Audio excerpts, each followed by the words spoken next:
जुड़े रहने के लिए सब्सक्राइब कीजिए और बेल आइकन पे क्लिक कीजिए। अस्सलामु अलैकुम वरहमतुल्लाहि वबरकातुहू। ওয়েলকাম টু প্রবাস আরআর ইউটিউব। জান্নাতুল বাগীর আরও একটি নাম বাগিউল করকত। মদিনা মনোয়ারাতে অবস্থিত এই মসজিদে নববীর দক্ষিণ পূর্বে অবস্থিত। ইমাম মালিক রাদিয়াল্লাহুর কথা মতো এই জান্নাতুল বাগীতে 10,000 সাহাবার কবর রয়েছে। এই কবরস্থান ঐতিহাসিকভাবে গুরুত্বপূর্ণ। এইখানে মুহাম্মদ সাল্লাল্লাহু আলাইহি ওয়াসাল্লামের আত্মীয় ও সাহাবীকে দাফন করা হয়েছে। মসজিদে নববীর নির্মাণের সময় তিনি দুটি এতিম বাচ্চার কাছ থেকে এই জায়গাটি কিনে নেয়। তার এক সাহাবী আসাব বিন জাররার মৃত্যুর পর মুহাম্মদ সাল্লাল্লাহু আলাইহি ওয়াসাল্লাম কবরস্থানের জায়গা নির্ধারণ করেন। আসাব বিন জাররার ছিলেন এইখানকার দাফন হওয়া প্রথম আনসার ব্যক্তি।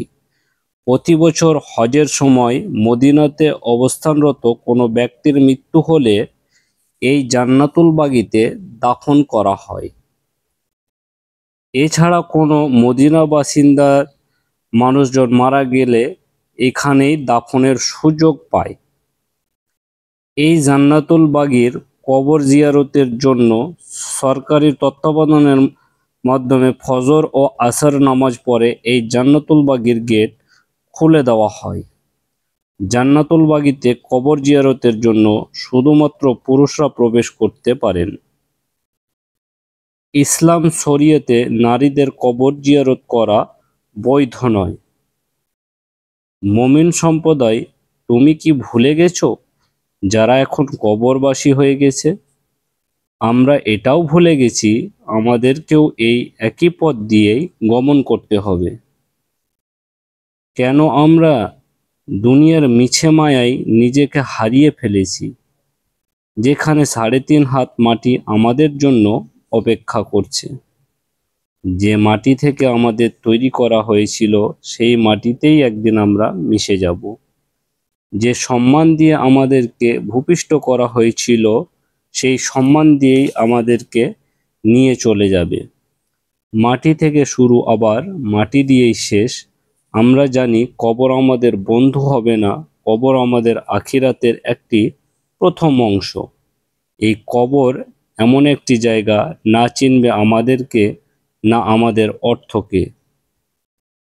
চাইবে না সামান্য পরিমাণ কোনো অর্থ, সে শুধুই দেখবে আমাদের নেক আমল, যা টাকা দিয়ে কখনোই কেনা যায় না।